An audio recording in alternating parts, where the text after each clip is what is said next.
Occasion ఏదైనా location ఎక్కడైనా తెలుగువారి వేడుక అంటే ఆలివ్ మిఠాయి ఉండాల్సిందే. మిఠాయి అంటే ఆలివ్.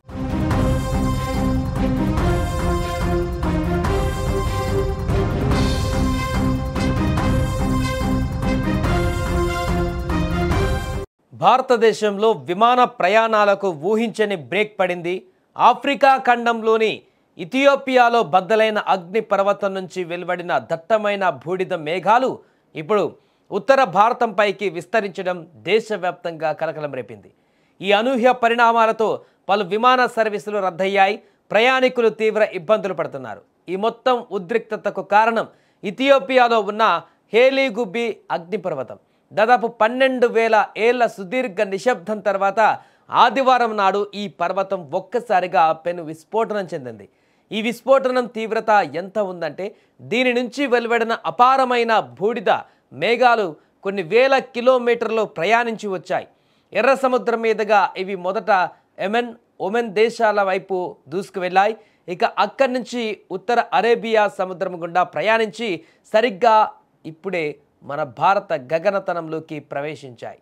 ప్రస్తుతానికి అగ్నిపర్వత బూడిద మేఘాలు మన దేశంలో కీలక ప్రాంతాలైన ఢిల్లీ, హర్యానా, ఉత్తరప్రదేశ్లోని కొన్ని భాగాలపై కేంద్రీకృతమై ఉన్నాయి.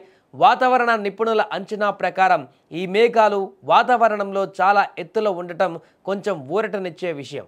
అందుకే దేశ రాజధాని ఢిల్లీలో గాలి నాణ్యత పైన తక్షణ ప్రభావం చూపించే అవకాశాలు చాలా తక్కువగా ఉన్నాయని భావిస్తున్నారు.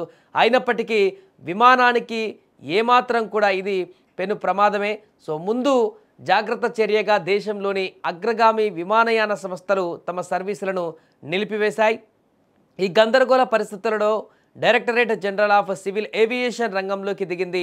ఇది అత్యంత కీలకమైన పరిణామం కావడంతో డీజీసీఏ వెంటనే కీలక మార్గదర్శకాలను కూడా జారీ చేసింది.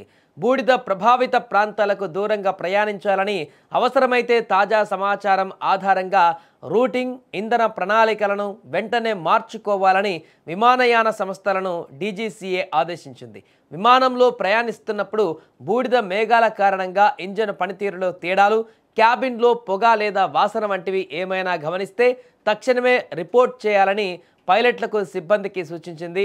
విమానాశ్రయాలపైన ఈ బూడిద ప్రభావం పడితే రన్వేలు, టాక్సీవేలను వెంటనే క్షుణ్ణంగా తనిఖీ చేసి క్లియర్ చేయాలని ఎయిర్పోర్ట్ ఆపరేటర్లను డీజీసీఏ అప్రమత్తం చేసింది.